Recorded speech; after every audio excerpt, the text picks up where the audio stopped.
பெரியவன் ஏதோ சொல்லணுமா? என்ன கலெக்டர் படிக்க போறாராமா? அதுக்கு முதல்ல 10ஆம் கிளாஸ் பாஸ் பண்ணியிருக்கணும். போய் சொல்லு போ.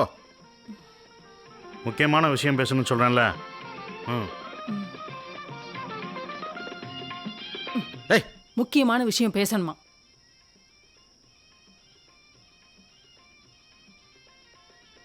யாரும் அதிர்ச்சி ஆகக்கூடாது. சரவணை கூட பிடிக்கிற பொண்ணை லவ் பண்ணுறேன். அதுவும் தான் அந்த பிள்ளைக்கு வீட்டில் மாப்பிள்ளை பார்க்க ஆரம்பிச்சிட்டாங்க. அதை போய் என்னன்னு பார்த்து பேசிட்டு வர சொல்லு.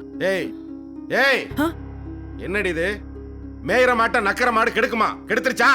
மா, தம்பி ஆசைப்பட்டான். ஆசைப்பட்டா? இவர் ஆசைப்படுறதுக்கு அவர் சிவாரிசா? சார் இப்படி பண்ணிந்தாருன்னு வச்சுக்க, நான் கவலைப்பட்டுக்க மாட்டேன். இதெல்லாம் தேராதுன்னு எப்பவோ தண்ணி தெளிச்சு விட்டுட்டேன். ஆனா நான் இவனை இப்படி நினைக்கலையே. ஏண்டா, நீயாவது ஒழுங்கா படிச்சு என் கௌரவத்தை காப்பாத்தும் நினைச்சேன். இப்படி ஒரு ஈன வேலையை செஞ்சுட்டு கேவலப்படுத்தணும்னு வந்து நிக்கிறேடா. இதுல இந்த தேரா ஒடிப்பை சிவாரிசு வேற. பா, எதுக்குப்பா அண்ணனை திட்டுறீங்க? அடி செருப்பால ஒத்துக்கிட்டு வருதோ? உழைச்ச மீசையை முழுசா சிறைக்க வக்கில்ல, அதுக்குள்ள உங்களுக்கு காதலு கல்யாணம் கத்திரிக்கா. பா, டேய்